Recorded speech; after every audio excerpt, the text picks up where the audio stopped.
For as long as I can remember, I've always wanted to go to space, to explore the vastness of the universe, to see the planets and the stars, and the many life forms that call it home. So when the Outer Wilds Venture Space Program invited me to become an astronaut, I knew I couldn't refuse. This was my big chance. I would get to explore the universe and be among the greats. The training was tough. I had to sit through dozens of hours of lessons, complete zero-G training, and even fly a model rocket for practice. All of this hard work finally led to the fateful day, launch day. The day had finally come when I get to see the stars as more than just twinkles in the night sky. The ship is a little small, but it has everything I will need for a successful journey. A gravity crystal so I won't be floating around while trying to take notes, a computer to keep track of those notes, and a spacesuit, complete with oxygen and a health pack. After inputting the launch codes, I was able to take off into the stars. Being an explorer for the Outer Wild Ventures means you can basically do whatever you want, as long as you're learning something new. With no quotas to fill, or strict deadlines to meet, my curiosity was free to lead my way. With this in mind, I decided first to go meet with other explorers that were out on missions currently. First stop, the Attlerock, the moon of my home planet Timberhearth and the first celestial body my people ventured to. Esker, our oldest explorer, has been here on the moon for a while now. I can't really say that they're an explorer as much as they're a settler who made themselves a nice home on this humble space rock. Ryback got themselves stuck underneath a falling crust of brittle hollow somehow, so I made that my next stop. The planet may be quite the mess due to all the unstable gravity at its core, but at least they brought their banjo.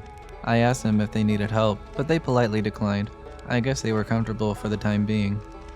Meanwhile, in the Hourglass Twins, Chert was looking around on the Ember Twin to update the star charts. When I had finally caught up to them, they said something very ominous. Have you looked at the stars in the distance recently? You can see entire solar systems going supernova one after another. I've counted maybe 10, 12. They're in the double digits now, and that's, not normal. Not normal at all. Why are so many stars out there going supernova? I don't know. I do know that massive stars like that go supernova when they reach the end of their lifespan, so it's possible that the stars are older than we realized. I was originally thinking of trying to find Feldspar in the Dark Bramble, but after the conversation with Chert, I think I'm gonna have to save that for another day. The last explorer on the list was Gabra, who seemed to be just chilling on the stormy planet of Giant's Deep. They said they had lost their ship on the last island, but aren't too worried about getting it back just yet. Getting to meet the explorers that I looked up to growing up sure was something else. They're all legends in their own right, yet they talk to me as if I was one of them. I mean, I guess I am, but it's all still so hard to believe. I never really noticed how small our solar system was until now. It doesn't take very long to get from one planet to another. It was getting lost in this train of thought that made me not realize I was in the direct path of the interloper.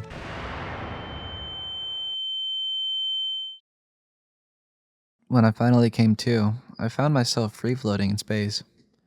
I guess at some point in the collision I was ejected from my ship, with no way to radio home and no way to make my way back to any of my new friends.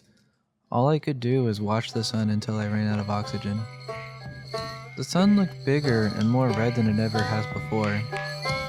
Seeing this made me replay in my head what Chert was saying to me about dying stars just earlier today.